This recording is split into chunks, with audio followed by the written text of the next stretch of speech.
Jessica Martinez had always felt a deep connection to marine life. As a 28-year-old marine biologist working at the Pacific Coast Research Institute, she spent most of her days studying cetacean behavior.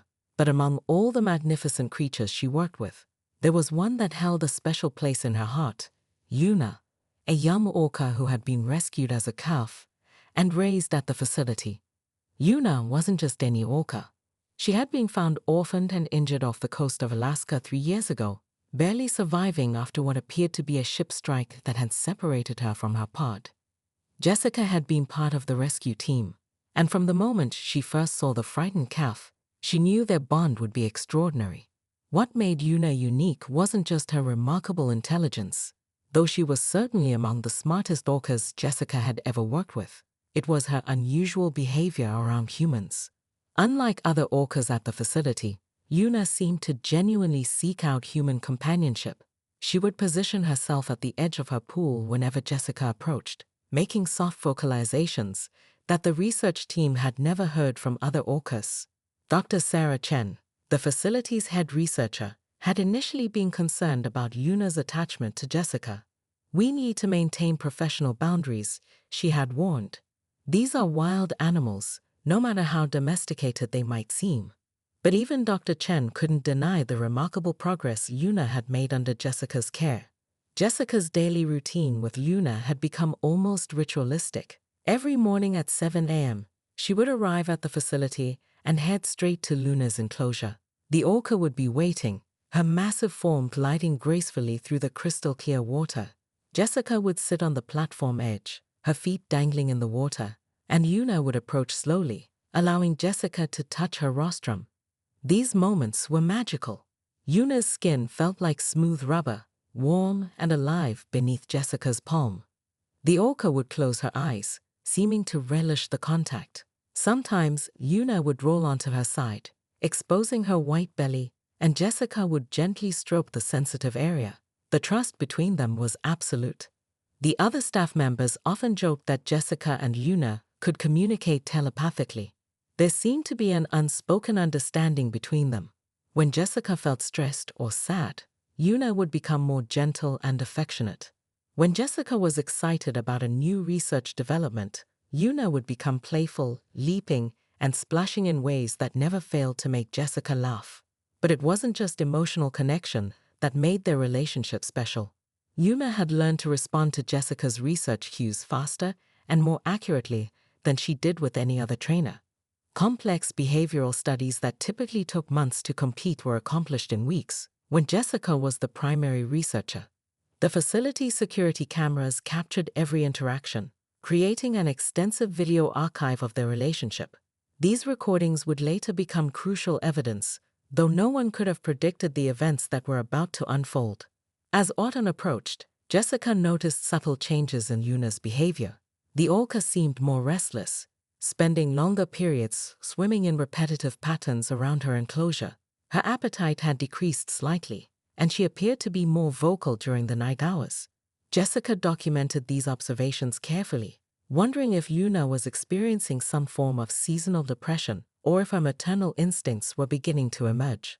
Little did Jessica know that these behavioral changes were the precursor to an event that would forever change both their lives and challenge everything the scientific community thought they knew about orca behavior and intelligence. Dr. Elena Rodriguez, the head of marine mammal emergency medicine, had seen many tragic cases throughout her career, but nothing had prepared her for what she witnessed when she arrived at the Pacific Coast Research Institute that evening. Jessica's body lay motionless on the platform, her skin pale and cold, showing no vital signs after being underwater for over 6 hours. Time of death, 6:47 p.m.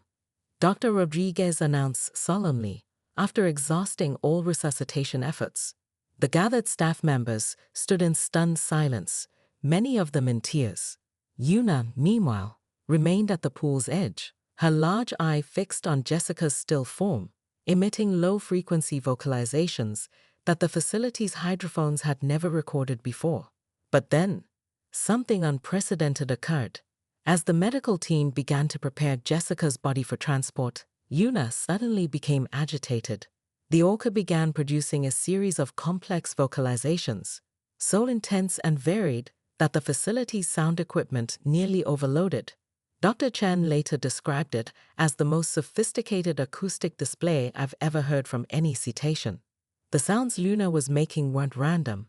They followed distinct patterns, almost like a language. More surprisingly, the frequency and intensity seemed to be directed specifically at Jessica. Other orcas at facilities around the world had been known to vocalize when distressed, but nothing like this had ever been documented. Then, at exactly 7:23 p.m., Jessica's body convulsed. Dr. Rodriguez, who had been completing paperwork nearby, rushed back to Jessica's side. "That's impossible," she whispered, checking for a pulse. There it was, faint, but unmistakably present. Jessica's heart was beating. What followed challenged every medical textbook ever written.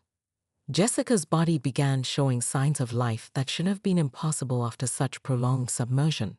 Her skin began to regain color, her breathing became shallow but steady, and her core temperature started to rise. The medical team worked frantically to stabilize her condition, while scientists scrambled to understand what was happening.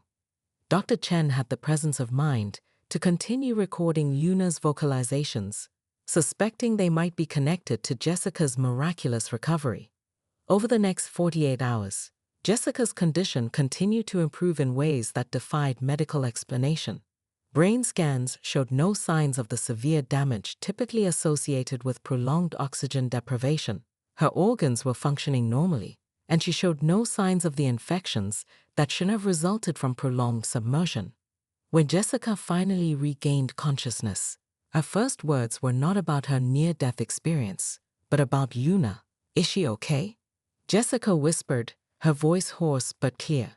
I could hear her calling me back. What Jessica described next sent shockwaves through the scientific community. According to her account, she had remained conscious during much of her time underwater.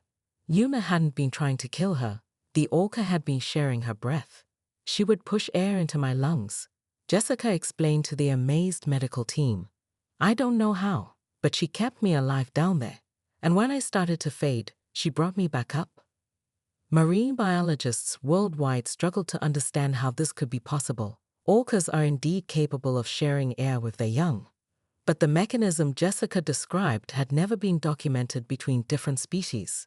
Dr. Sarah Wang, a cetacean consciousness researcher from the University of Hawaii, traveled to the facility to study the unprecedented case.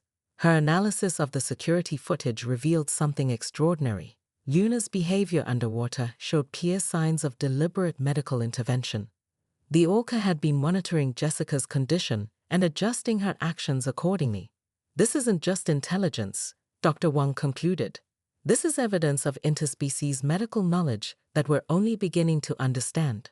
The story of Jessica and Luna's miraculous bond became a global phenomenon, leading to revolutionary changes in how scientists study marine mammal intelligence and consciousness.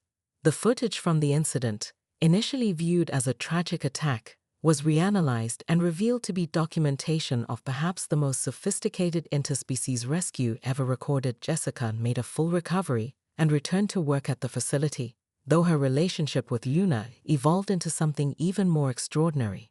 The two had shared an experience that bridged the gap between human and cetacean consciousness in ways that science was only beginning to understand. The incident raised profound questions about the nature of intelligence, empathy, and communication across species barriers.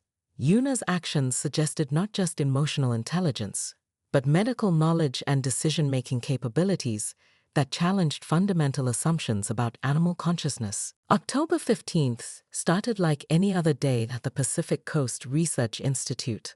Jessica arrived at her usual time, coffee in hand, ready for another day of research with Luna. The morning California sun cast dancing reflections across the surface of the orca's pool, creating an almost ethereal atmosphere that Jessica had come to love. But something was different about Luna that morning. As Jessica approached the enclosure, she noticed the orca wasn't in her usual greeting position. Instead, Luna was swimming in deep, powerful circles, her dorsal fin cutting through the water with an urgency Jessica had never seen before. "Good morning, beautiful," Jessica called out as she settled onto the platform. Yuna's response was immediate and startling. The orca launched herself partially out of the water in a spectacular breach, landing with a tremendous splash that soaked Jessica completely. Jessica laughed, assuming Luna was simply in a playful mood. All right, I get the message. You want to play today." She kicked off her shoes and rolled up her pants, preparing to get into the pool for what she assumed would be a routine training session. The facility's protocol required that no researcher enter the water without a backup trainer present. But Jessica had done this hundreds of times before. Yuna had never shown even the slightest aggression toward any human, and Jessica felt completely safe with her beloved orca. As Jessica lowered herself into the pool, Yuna approached with what appeared to be her usual gentle demeanor, but there was something in the orca's eyes, an intensity that Jessica had never seen before. Yuna swam directly toward her, and Jessica reached out to touch the orca's rostrum, as she had done countless times. That's when everything changed. Instead of the gentle nuzzling Jessica expected, Yuna's massive jaws opened wide. For a split second, Jessica was too shocked to react. She found herself staring into the cavernous mouth of a 6,000-pound predator, seeing rows of conical teeth, each the size of a human thumb. Then, in a movement so swift it was almost impossible to follow, Yuna's jaws closed around Jessica's torso. The security cameras captured every horrifying second. Jessica's scream was cut short as Yuna pulled her beneath the surface. The water, which had been crystal clear moments before, began to cloud with an ominous red hue. Dr. Chen, who had been reviewing research data in her office, heard the commotion and rushed to the pool area. What she saw defied everything she knew about orca behavior. Yuna was at the bottom of the pool, Jessica's motionless form held gently in her mouth, not crushing or shaking her prey, as wild orcas do when hunting seals, but simply holding her. The emergency protocols were activated immediately. The facility's alarm system blared as staff members rushed to the scene. Dr. Chen shouted commands through the underwater communication system, trying to get Yuna to release Jessica, but the orca remained motionless at the bottom of the pool. Rescue divers were deployed within minutes, but Yuna's behavior became increasingly protective of her prize. Whenever the divers approached, she would swim deeper or position herself in a way that blocked their access to Jessica. It was clear that Yuna wasn't acting on predatory instincts alone. There was something deliberate and calculated about her actions. The local news crews arrived within the hour, having been alerted by emergency responders.